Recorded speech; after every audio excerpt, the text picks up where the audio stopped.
until these organizations are totally destroyed, they will always be active. 1980. And as the Red Bear marches towards Southern Africa, a hero is born. He was Captain Craig Williamson, known as the Super Spy, a security policeman who infiltrated and spied on the ANC in Europe. It was my job to carry out operations against the ANC. I was an officer in the security forces. The security forces, I was in a particular section, the role of which was to carry out counter-revolutionary actions against the ANC and other organizations. And I did my job. Craig Williamson did his job well. His victims are scattered across the subcontinent.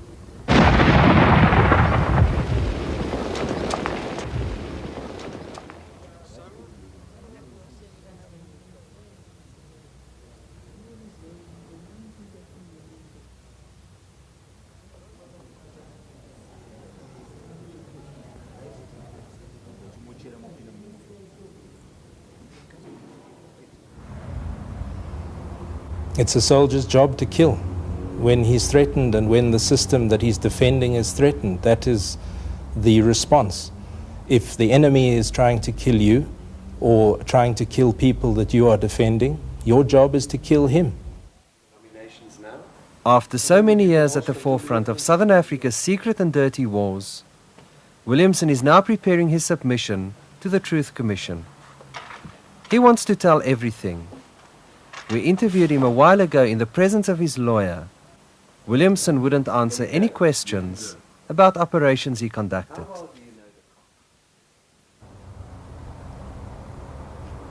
I'm not confessing. I'm going to set the record straight. We're going to talk about what happened and why it happened.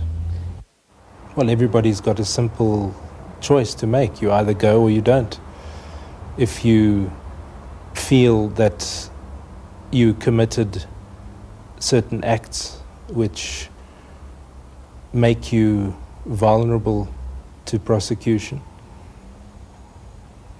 but you're offered a way to deal with this personal problem, personal legal problem, then you have to make your decision as to whether you have a problem which has to be dealt with or not. Craig Williamson may be the most valuable security forces operative ever to apply for amnesty. From the early to the middle 80s, he headed the foreign section of the security police. He then joined military intelligence and in the latter 80s became a National Party member of the President's Council. During that time, he served on a subcommittee of the State Security Council, which did target selection.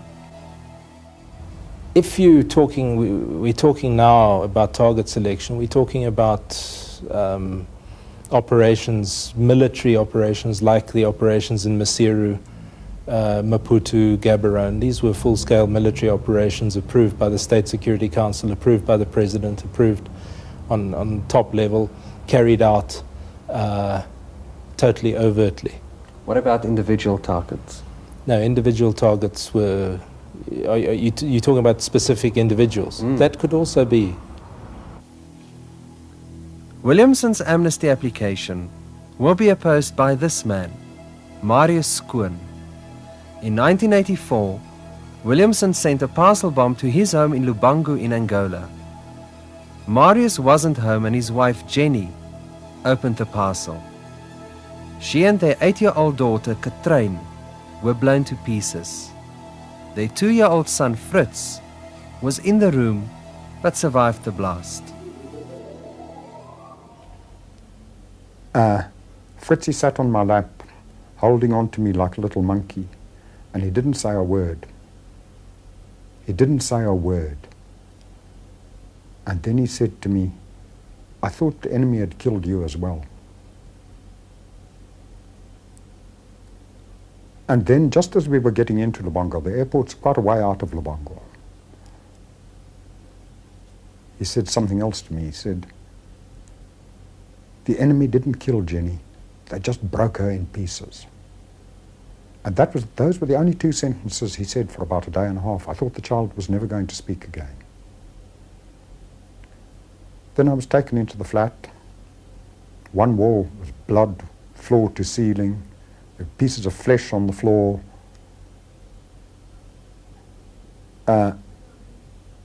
It was not at all a pleasant sight.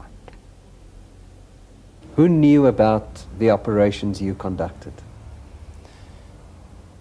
I'd like you to ask my superiors and my political superiors and the political leaders of the country at the time who knew what I and others were doing.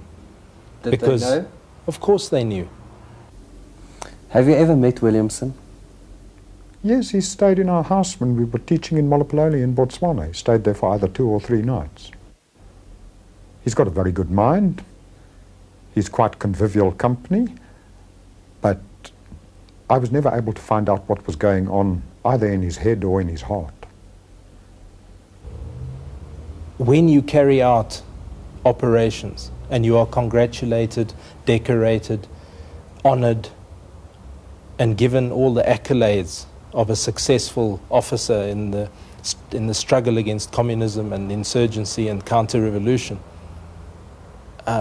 you believe that the people who are honoring you know what you did to be honored for.